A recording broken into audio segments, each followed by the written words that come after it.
Segunda parte del programa les tengo también algo especial. Les quiero presentar a Frances Martel, que es una intelectual, escritora cubano-americana, nacida aquí en los Estados Unidos, de New Jersey, que trabaja para Breitbart News, para la agencia Breitbart. Yo la escuchaba y la escucho en el programa de Tomás Regalado al mediodía. Ella es especialista en China y en Asia. Y me pareció maravillosa, llamé a Tomás y Tomás tuvo la gentileza de darme su teléfono, nos hemos puesto en contacto para ver si puede, tanto en estos momentos en que China, por el coronavirus y lo demás, se ha vuelto tan importante tener una cubana especialista en temas chinos. Así que, Frances, bienvenida, muchísimas gracias por estar aquí con nosotros. Buenas tardes, un placer estar aquí con usted. Frances, para ponernos en actualidad, yo tengo una pregunta sobre la crisis diplomática de los consulados entre Estados Unidos y China, que fue precedida por el arresto de 3 personas y luego de una 4ª persona que se asiló o se refugió en el consulado de China en San Francisco. Así que mi primera pregunta es, ¿quiénes son estas personas y de qué se les acusa? Sí, bueno, las 4 personas que han estado ahora detenidas por el FBI son individuos que se sabe ahora que son miembros de el ejército chino, el ejército del pueblo de liberación, y mintieron en sus aplicaciones para entrar a los Estados Unidos. Dijeron que eran científicos, académicos, y en realidad eran miembros del ejército, y se supone que estaban aquí como espías, posiblemente para infiltrar instituciones académicas en los Estados Unidos y robar información importante, científica y académica para usarla en contra de los Estados Unidos. Bueno, muy interesante sin duda lo que ha sucedido, porque aquí hemos hablado varias veces de que los cuerpos diplomáticos, sobre todo de China, Estados Unidos, Cuba, la antigua Unión Soviética, Rusia, Canadá, Inglaterra, usan la cobertura diplomática para el espionaje y también para el espionaje científico.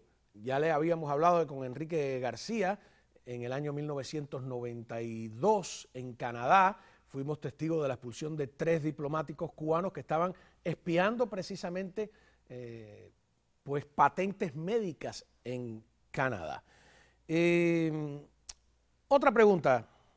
Como experta que eres, he leído artículos tuyos donde denuncias los campos de concentración a minorías musulmanas en China.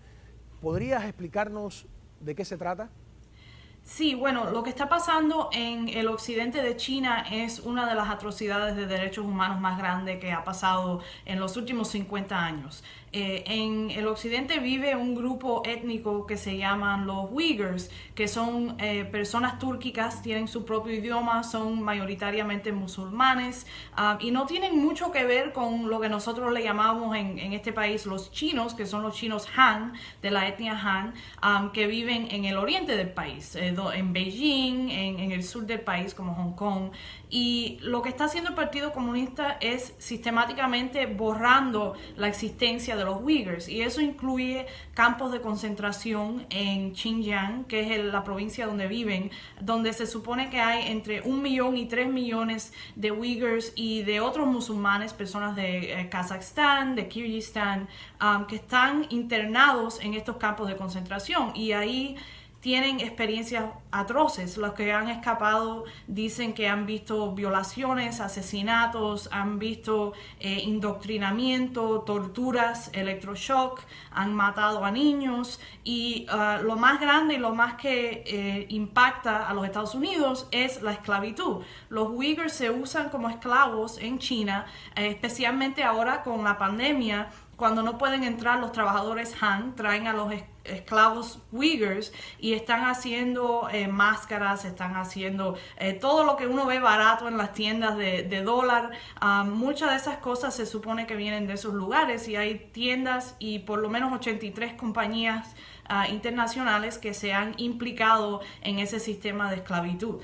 Compañías como Nike, Adidas, Nintendo, y esto es algo que es comprobado que esto existe, y sin embargo hay muchas personas por todo el largo del mundo que no saben. Hay muchos países musulmanes que lo ignoran para poder beneficiarse del negocio chino, y de verdad que es una de las cosas más horribles que han pasado en los últimos 50 años. Es un pueblo olvidado hasta por los propios turcos, que se supone que son un pueblo túrquico, y el gobierno de Turquía no ha desafiado a China en este tema. Importante preguntarse por qué el mundo musulmán, que es mayoritariamente de izquierda, palestinos, por ejemplo, etcétera, no levantan su voz para denunciar el genocidio del que son víctimas las minorías musulmanas en la dictadura comunista china. Lo que me hace pensar algo que siempre he sospechado, que las ideologías pesan más que otras consideraciones, incluyendo consideraciones de carácter étnico o religiosa. Otra pregunta. He escuchado a innumerables analistas que aseguran que China ya no es comunista. Como experta, ¿cuál es tu opinión sobre esta aseveración? Sí, me alegra que me preguntes sobre esto, porque como cubanoamericana esto es una pregunta que muchas personas que no saben mucho de la política me preguntan de Cuba también, que si Cuba es o no comunista. Lo mismo está pasando en China a un nivel mucho más sofisticado, que es que sigue siendo comunista porque todas las supuestas compañías independientes son gobernadas, administradas por el gobierno en Beijing. Y si no es un individuo que es un oficial del gobierno de Xi Jinping, que es el dictador, es una persona que es un miembro del Partido Comunista. Por ejemplo, Alibaba, que es como decir el Amazon de China, es una compañía que vende por la internet.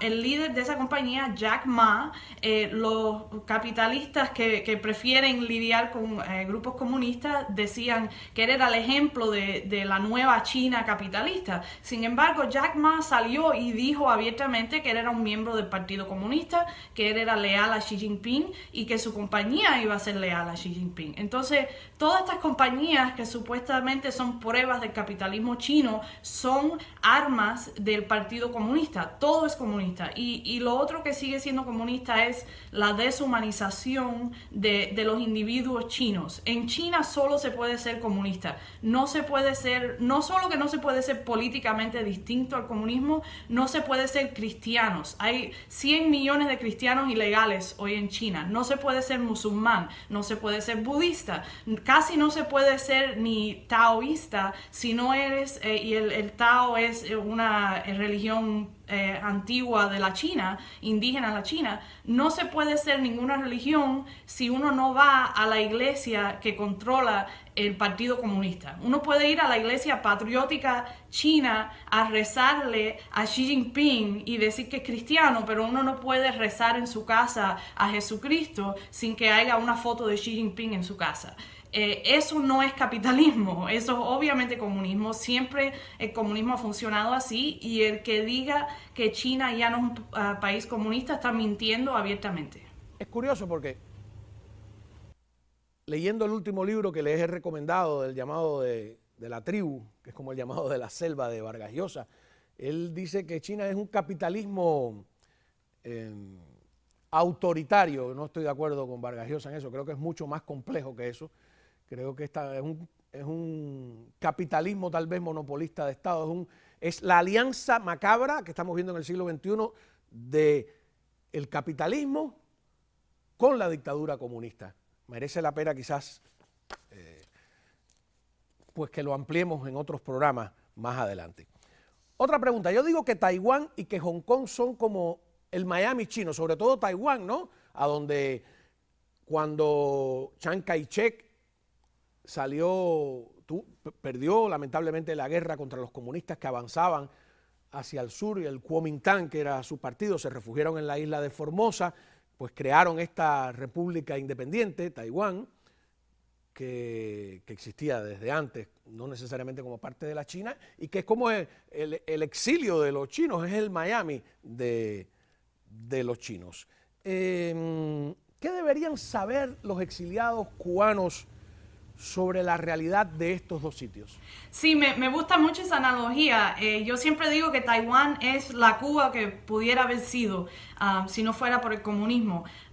Taiwán y Hong Kong son lugares libres. Lo primero que hay que decir es que Taiwán es un país, tiene un presidente, tiene escuelas independientes, un ejército independiente, es un estado funcional y China miente constantemente sobre eso, pero es la verdad, simplemente es un estado y actúa independiente a Beijing y jamás ha sido parte de ningún país chino, comunista o no.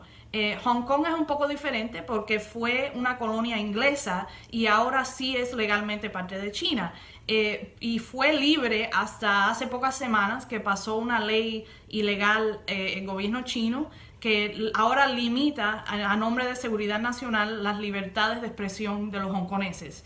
Y yo creo que lo más importante que se puede decir al exilio cubano sobre estos lugares es que tienen mucho en común con nosotros. Ellos entienden el comunismo como lo entendemos nosotros. Ellos tienen experiencias de sus padres, de sus abuelos, que se fajaron con el comunismo y establecieron un lugar libre, igual que lo hizo el exilio en Miami y en New Jersey, como estoy yo ahora, en lugares como Kentucky, que hay muchos exiliados cubanos. Y ellos nos entienden de una manera que hasta el mismo pueblo norteamericano a veces no nos entienden, porque ellos no han tenido familia que ha vivido el comunismo como lo han tenido ellos, y tenemos mucho en común y mucho que aprender unos de los otros, y la unidad, yo creo, entre los pueblos que han sido perseguidos por el comunismo es lo único que nos salvará de un nuevo comunismo en este nuevo siglo. Claro que sí. Es un gusto, de verdad, Frances, tenerte aquí con nosotros. Ojalá se repita. China va a seguir siendo uno de los puntos de discusión, va a estar en las primeras planas de todos los periódicos, lamentablemente, con este tema del coronavirus, que sé que has investigado. Así que te doy las gracias por haber estado aquí con nosotros. Te invito a que tengamos otro segundo encuentro. Sí, muchas gracias por tenerme en el programa y tenga buenas noches. Muy bien, muchas gracias. Vamos a una breve